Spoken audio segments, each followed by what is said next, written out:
Assalamualaikum warahmatullahi wabarakatuh. Perkenalkan, nama saya Niken Aisyah Maharani Herwanza, dari kelas 4I, jurusan Teknik Informatika, Universitas Islam Negeri Sultan Syarif Qasim Riau. Pada video ini, saya akan menjelaskan tentang tipe-tipe dari prototyping.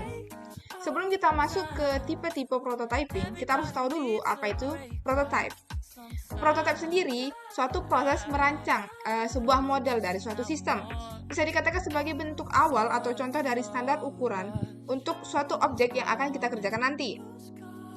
Dengan metode prototyping ini, pengembang dan pelanggan itu dapat saling berinteraksi selama proses dan menentukan hasil itu akan mendapatkan hasil yang terbaik. Prototipe digunakan untuk memahami dan melihat bagaimana produk atau aplikasi bekerja, apa fungsinya itu, dan bagaimana penggunaan interaksi dengannya. Nah, ada beberapa tipe dari prototyping.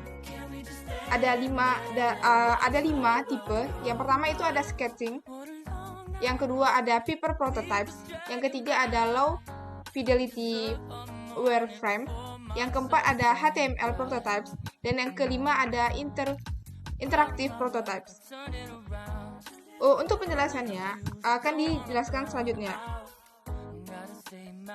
Kita masuk yang pertama, yaitu ada sketching. Menurut Linda Murray dan Peter, sketsa adalah merupakan rancangan yang kasar dari suatu komposisi atau sebagai komposisi dibuat demi kepuasan pribadi. Sketching itu terdapat beberapa hal, yaitu sketsa, perbandingan, komposisi, penyiaran, dan sebagainya. Sketsa dalam proses pembuatan prototipe itu terbatas pada pembuatan ide dan komunikasi menggambar sketsa. Itu setiap bentuknya itu bisa dibuat dengan garis-garis yang disengaja atau singkat. Jenis-jenis sketsa sendiri ada 3. Yang pertama ada gambar garis besar, yang kedua ada sketsa cepat, dan yang ketiga ada studi citra. Untuk gambar garis besar, yaitu sketsa yang membuat garis-garis bentuk sederhana tanpa rincian dan tidak selesai. Dan yang untuk sketsa cepat, sketsa yang menggunakan beberapa garis saja untuk menampilkan citra atau sketsa yang sudah selesai. Dan studi citra itu sketsa yang berupa coretan dengan cepat dan kurang terperinci, hanya menunjukkan bentuk globalnya saja. Untuk contohnya sendiri, ini saya sudah menampilkan bentuknya. Di sini adalah bentuk garis awalnya, di sini bentuk sketsa cepat, dan di sini ada studi cita rasanya.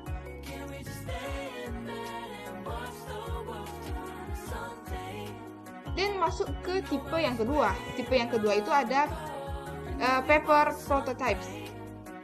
Nah, paper prototype sendiri itu adalah sebuah teknik menggambar user interface di atas kertas sehingga memungkinkan untuk dirancang. Ini perancangan yang baru di atas kertas.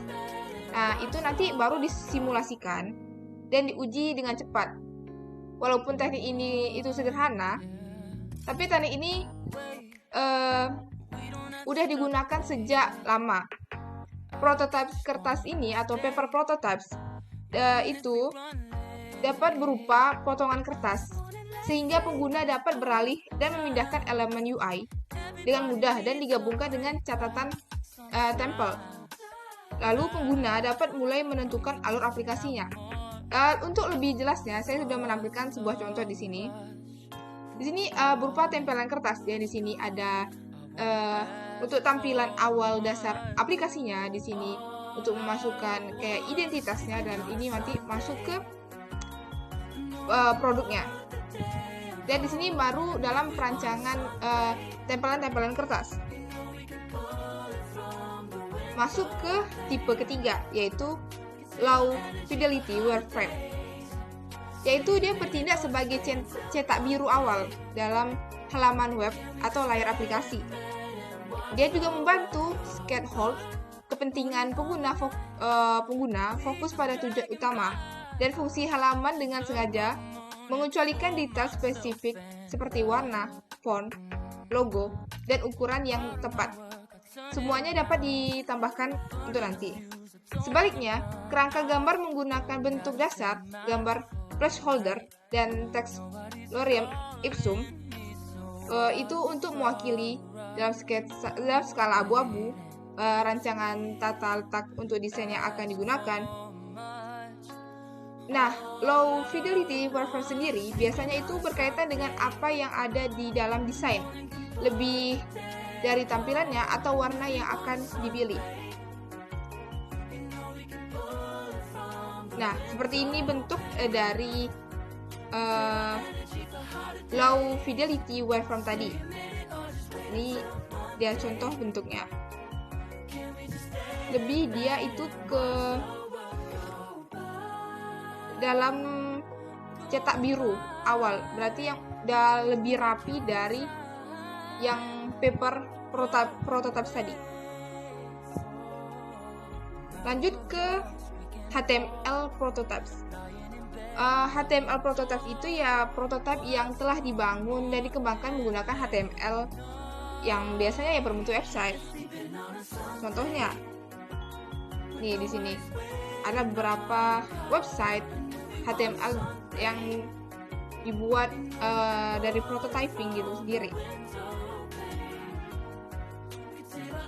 Lanjut ke tipe yang terakhir, yaitu interactive prototypes.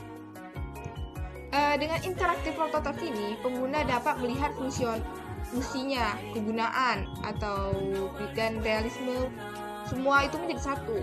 Jadi, pemangku kepentingan yang dapat menggambarkan lengkap tentang bagaimana aplikasi seluler atau situs website pengguna terlihat sebelum diproduksi. Dengan prototype interaktif, kita tuh dapat dapat diklik dan menanggapi tindakan mereka. Ini tipe yang interaktif prototype itu yang udah jadi gitu, yang udah jadi. Nah, di sini ada contohnya perbandingan. Ini di sini ada produknya. Di sini contoh sebuah aplikasi yang menjual seperti jual outfit gitu, jual pakaian, jual kayak Shopee lah. Di sini kalau kita misalnya mengklik salah satu dari icon-icon di sini, kan langsung menampilkan barang atau harga yang bisa kita inginkan.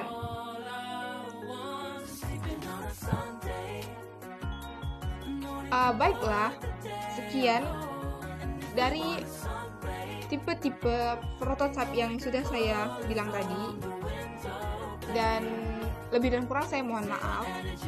Wabillahi taufiq wal hidayah. Wassalamualaikum warahmatullahi wabarakatuh.